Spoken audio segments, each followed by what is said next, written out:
I never imagined my life would turn upside down because of a single phone call on a quiet Thursday afternoon. I was in my workshop, sanding an old oak chair for a neighbor, the kind of small repair job I'd been doing for years to make ends meet. The smell of sawdust always calmed me. It reminded me of my father's workshop when I was a boy. But that day, instead of the usual peace, my phone rang with an unknown number flashing on the screen. I almost ignored it. Unknown numbers usually meant telemarketers, but something made me answer. Maybe it was the hesitation in the first ring, or maybe it was just that strange gut feeling you get before life changes. "Is this Michael Carter?" a calm female voice asked. "Yes," I said cautiously. "This is Officer Rebecca Miles from the Boston Police Department. We need to speak to you about your brother." For a moment, I thought I misheard her. My brother, Daniel, lived across the country in San Diego. We weren't exactly close. Life had taken us in different directions, me running a small furniture repair business in Massachusetts, him working corporate jobs and moving from city to city. We spoke maybe once or twice a year, birthdays and Christmas, nothing more. "What happened to him?" I asked. She paused, and I could hear the faint hum of a police station in the background. "He's safe, but we believe he's involved in something serious. It's important you come in and talk to us." The next hour was a blur. My hands were still covered in sawdust when I locked up the shop, grabbed my coat, and drove to the station. I kept thinking, Daniel? In trouble? He'd always been the responsible one. Even as kids, when I was the one sneaking out past curfew, he was in bed by 10, a book in his hand. When I arrived, Officer Miles met me in the lobby. She was polite, but firm, the kind of person whose words carried a quiet weight. She led me into a small interview room and placed a manila folder on the table between us. "This is your brother," she said, sliding a photograph toward me. Daniel looked older than I remembered, his hair a little thinner, dark circles under his eyes.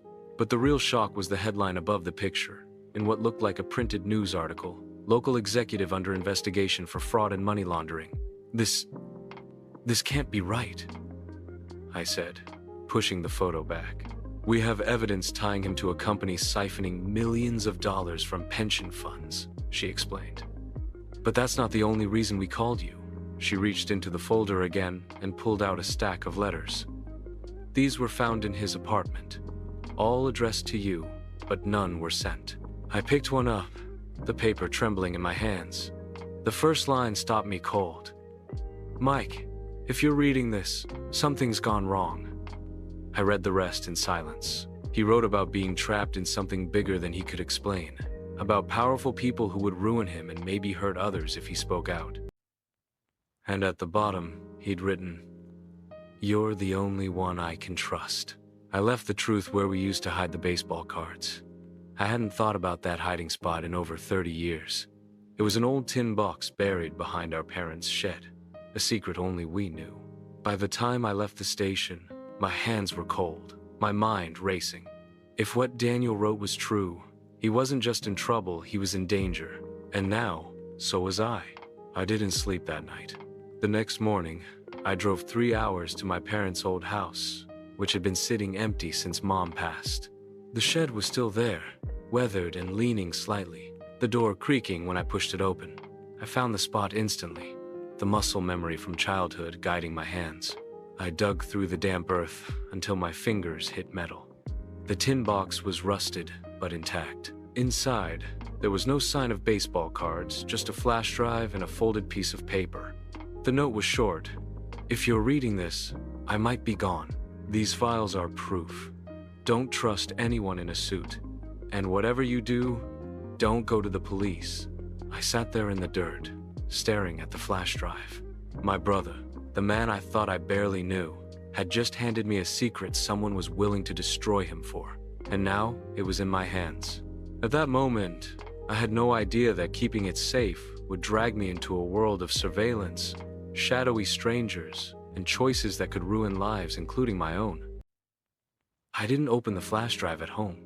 Instead, I drove to a public library in a different part of town, sat at a corner desk, and plugged it into one of their computers. The screen flickered for a second, and then a folder appeared.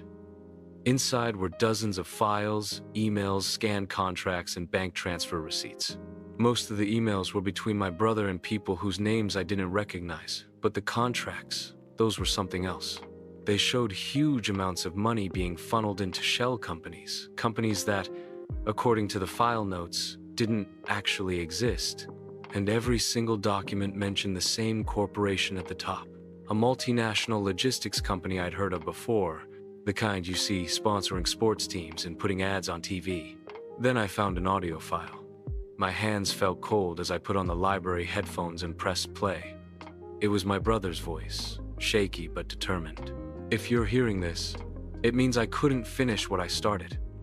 They're laundering money through every shipping route they control. The CEO knows. I've seen the signatures. You need to get this to the press, anyone who'll listen. But be careful. They'll come after you the way they came after me.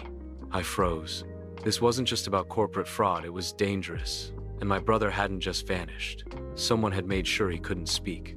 When I left the library, a man in a dark SUV was parked across the street.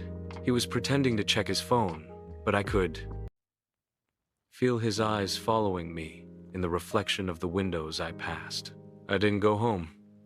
I kept walking, weaving through side streets until I slipped into a crowded shopping mall. My pulse wouldn't slow down. That night I stayed at a cheap motel under a fake name. Lying there, staring at the ceiling, I realized I had a choice.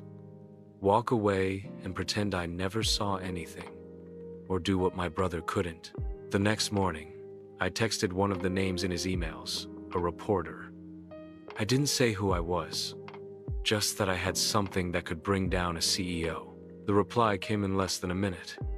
Meet me, tonight, somewhere safe. Feel his eyes following me in the reflection of the windows I passed. I didn't go home. I kept walking, weaving through side streets until I slipped into a crowded shopping mall. My pulse wouldn't slow down. That night, I stayed at a cheap motel under a fake name.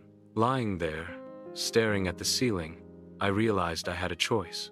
Walk away and pretend I never saw anything, or do what my brother couldn't. The next morning, I texted one of the names in his emails a reporter. I didn't say who I was, just that I had something that could bring down a CEO. The reply came in less than a minute. Meet me, tonight, somewhere safe.